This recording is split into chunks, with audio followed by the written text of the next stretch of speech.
ಅಕ್ರಮವಾಗಿ ನೀಟ್ ಎಕ್ಸಾಮ್ನಲ್ಲಿ ನಡೀತಾ ಇರುವಂತಹ ದಂಧೆಯನ್ನ ತಡೆಗಟ್ಟೋದಕ್ಕೆ ಈಗ ಸಿಬಿಐ ಮುಂದಾಗ್ತಾ ಇದೆ. ಆದರೆ ಈಗ ಕೇಂದ್ರದ ವಿರುದ್ಧವಾಗಿ ಭುಗಿಲೆದ್ದಂತಹ ಆಕ್ರೋಶಗಳು ಕೂಡ ನೀವು ಗಮನಿಸ್ತಾ ಇದ್ದೀರಿ.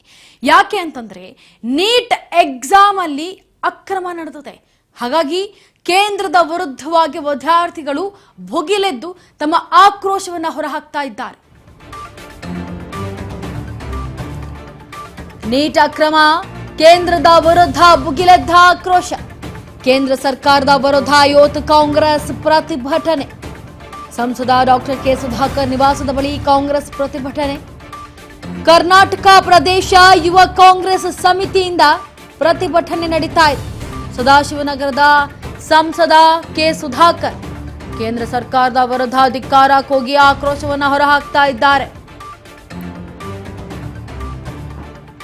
ನೋಡಿ, ಅಕ್ರಮ ನಡೀತಾ ಇದೆ. ನೀಟ್ನಲ್ಲಿ ದಂಧೆ ಶುರು ಆಗಿಬಿಟ್ಟಿದೆ. ಕೇಂದ್ರ ಸರ್ಕಾರದ ವಿರುದ್ಧವಾಗಿ ಈಗ ಯೂತ್ ಕಾಂಗ್ರೆಸ್ ಪ್ರತಿಭಟನೆ ಮಾಡ್ತಾ ಇದ್ದಾರೆ. ಸಂಸದ ಡಾಕ್ಟರ್ ಕೆ ಸುಧಾಕರ್ ನಿವಾಸದ ಬಳಿ ನಿಂತು ಯೂತ್ ಕಾಂಗ್ರೆಸ್ ಈಗ ಕೇಂದ್ರದ ವಿರುದ್ಧವಾಗಿ ಪ್ರತಿಭಟನೆ ಮಾಡ್ತಾ ಇರೋದನ್ನು ಗಮನಿಸ್ತಾ ಇದ್ದೀರಿ.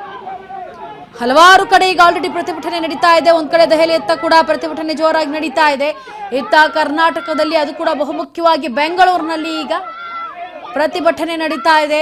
ಯೂತ್ ಕಾಂಗ್ರೆಸ್ ಪ್ರತಿಭಟನೆ ಮಾಡ್ತಾ ಇರೋದನ್ನ ಗಮನಿಸ್ತಾ ಇದೆ. ಟೆಲಿಗ್ರಾಮ್ ಮುಖಾಂತರ, ಟೆಲಿಗ್ರಾಮ್ನಲ್ಲಿ ಕೆಲವೊಂದು ಖಾಸಗಿ ಗುಂಪುಗಳಲ್ಲಿ ಅಥವಾ ಖಾಸಗಿ ವಾಟ್ಸಪ್ ಚಾಟ್ಗಳಲ್ಲಿ ಹರಿದಾಡ್ತಾ ಇದೆ ನೀಟ್ ಎಕ್ಸಾಮ್ನ ಪೇಪರ್ಸ್.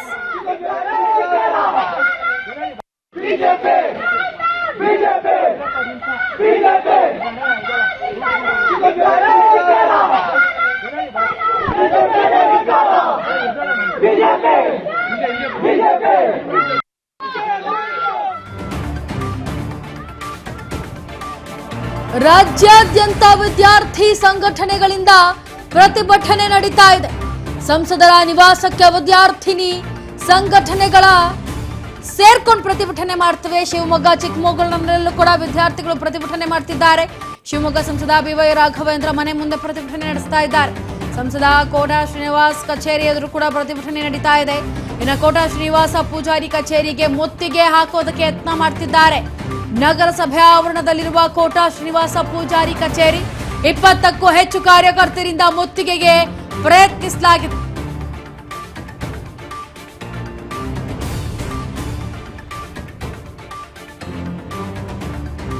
ನೋಡಿ, ರಾಜ್ಯಾದ್ಯಂತ ಈಗ ವಿದ್ಯಾರ್ಥಿ ಸಂಘಟನೆಗಳು ಈಗ ಮುತ್ತಿಗೆ ಹಾಕೋದಕ್ಕೆ ಮುಂದಾಗ್ತಾ ಇದ್ದಾವೆ. ಶಿವಮೊಗ್ಗ, ಚಿಕ್ಕಮಗಳೂರಿನಲ್ಲಿ ವಿದ್ಯಾರ್ಥಿಗಳು ಪ್ರೊಟೆಸ್ಟ್ ಅನ್ನ ಮಾಡ್ತಾ ಇದ್ದಾರೆ. ಶಿವಮೊಗ್ಗ ಸಂಸದ ಬಿವೈ ರಾಘವೇಂದ್ರ ಮನೆ ಎದುರು ಈಗ ಪ್ರತಿಭಟನೆ ಮಾಡೋದಕ್ಕೆ ಮುಂದಾಗಿದ್ದಾರೆ. ಎಲ್ಲರೂ ಕೂಡ ಪ್ರತಿಭಟನೆ ಮಾಡ್ತಾ ಇದ್ದಾರೆ. ಕೋಟಾ ಶ್ರೀನಿವಾಸ ಪೂಜಾರಿ ಕಚೇರಿಗೆ ಈಗ ಮುತ್ತಿಗೆಯನ್ನ ಹಾಕೋದಕ್ಕೆ ಪ್ರಯತ್ನ ಪಡ್ತಾ ಇದ್ದಾರೆ. ಗಮನಿಸ್ತಾ ಇದ್ದೀರಿ, ಒಂದೊಂದು ಕಡೆ ನಡೀತಾ ಇರುವಂತಹ ಈ ಪ್ರತಿಭಟನೆಯನ್ನು ಗಮನಿಸ್ತಾ ಇದ್ದೀರಿ.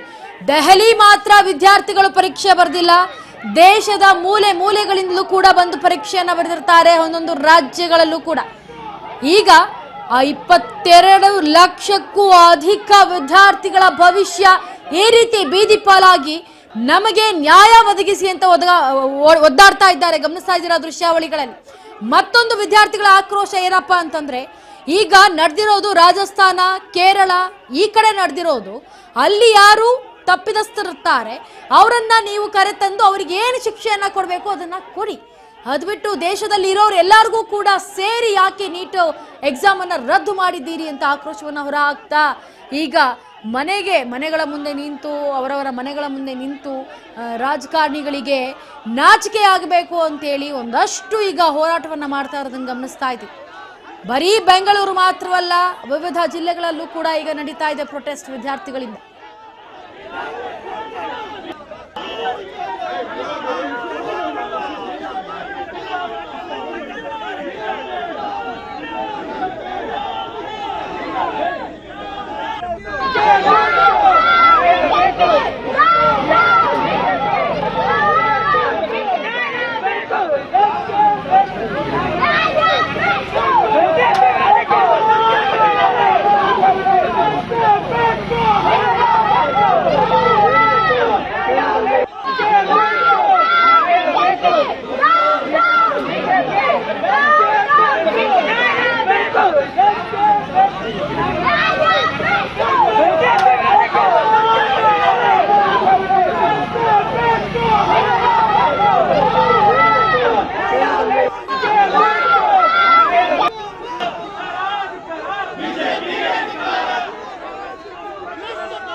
ಅಧಿಕಾರಿಗಳ ಮನೆ ಮುಂದೆ ನಿಂತು ಧಿಕ್ಕಾರವನ್ನು ಕೂಗ್ತಿದ್ದಾರೆ ವಿದ್ಯಾರ್ಥಿಗಳು. ಅಂದರೆ ಅವರ ಹೊಟ್ಟೆಗೆ ಎಷ್ಟರ ಮಟ್ಟಿಗೆ ಬೆಂಕಿ ಬಿದ್ದಿರುತ್ತೆ ಅನ್ನೋದನ್ನು ಅಧಿಕಾರಿಗಳು ಗಮನಿಸಬೇಕು.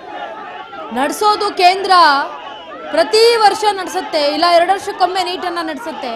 ಅದು ನಡೆಸುವಾಗ ನೀಟಾಗಿ ಒಂದು ಎಕ್ಸಾಮನ್ನು ನಡೆಸೋಕ್ಕಾಗಲ್ಲ ಕೇಂದ್ರಕ್ಕೆ ಅಂತಂದರೆ ಏನು ಜವಾಬ್ದಾರಿ? ಈಗ ಯಾವ ರೀತಿಯಾಗಿ ಇವಾಗ ನೀವು CET ಆಗಿರ್ಬೋದು, ಬೇರೆ ಎಲ್ಲ ಎಕ್ಸಾಮ್ಗಳನ್ನ ಎಷ್ಟು ಕಟ್ಟುನಿಟ್ಟಾಗಿ ಮಾಡ್ತೀರಿ, ಅದೇ ರೀತಿ ನೀಟ್ ಎಕ್ಸಾಮ್ನು ಕೂಡ ಮಾಡಿ ವೈದ್ಯಕೀಯ ಲೋಕದಲ್ಲಿ ನಾವು ಬಣ್ಣವನ್ನು ಸೃಷ್ಟಿಸಬೇಕು, ನಮ್ಮ ಕನಸನ್ನು ಕಟ್ಕೊಳ್ಬೇಕು ಅಂತ ಇರುವಂತಹ ಎಷ್ಟೋ ಬಡ ವಿದ್ಯಾರ್ಥಿಗಳು, ಮಧ್ಯಮ ವಿದ್ಯಾರ್ಥಿಗಳು ಎಲ್ಲರೂ ಕೂಡ ಅದರಲ್ಲಿ ಭಾಗಿಯಾಗಿರ್ತಾರೆ. ಇವತ್ತು ಈ ರೀತಿಯಾಗಿ ನೀಟ್ ಪೇಪರ್ ಲೀಕ್ ಆಗಿರೋದಲ್ಲದೆ, ಮಾರಾಟ ಮಾಡಿರೋದಲ್ಲದೆ ಎಲ್ಲ ವಿದ್ಯಾರ್ಥಿಗಳಿಗೂ ಯಾಕೆ ಶಿಕ್ಷೆ?